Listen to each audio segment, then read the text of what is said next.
মন কেন এত কথা বলে। সব জল্পনা কল্পনার অবসান ঘটিয়ে অবশেষে কন্যা সন্তানের মা হওয়ার খবরটি নিজেই নিশ্চিত করলেন চিত্রনায়িকা শবনম বুবলী। ঢালিউড মেগাস্টার শাকিব খান ও বুবলীর ঘর আলো করে এলো নতুন অতিথি। কয়েক মাস ধরে বিনোদন অঙ্গনের কোনো আড্ডায় পাওয়া যায়নি চিত্রনায়িকা শবনম বুবলীকে। এমনকি সব ধরনের শুটিং থেকে নিজেকে গুটিয়ে নেন।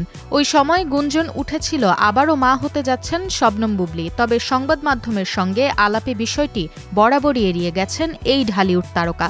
দীর্ঘদিন চুপচাপ থাকার পর কন্যা সন্তানের জন্মের ২৫ দিন পর ভক্তদের জানালেন সুখবর। ফেসবুক পোস্টে জানালেন গত মাসে মা হয়েছেন তিনি। শবনম বুবলী একটি ফটোকার্ড শেয়ার করে কন্যা সন্তানের মা হওয়ার খবরটি জানান। ফটোকার্ডে তিনি লেখেন, গত ১১ মে তিনি কন্যা সন্তানের মা হয়েছেন। মেয়ের নাম রাখা হয়েছে শার্লিন খান। শাকিব খানকে ট্যাগ করে বুবলী তার মা হওয়ার খবরটি ফেসবুকে পোস্টে জানিয়েছেন।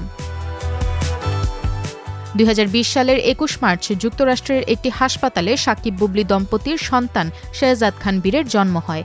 এর ২ বছর পর ২০২২ সালে বীরের জন্মের খবরটি একসঙ্গে প্রকাশ্যে আনেন দুই তারকা। তবে এবার ১ মাস পূর্ণ হওয়ার আগেই কন্যা সন্তান শার্লিনের জন্মের খবরটি প্রকাশ্যে আনলেন শবনম বুবলী।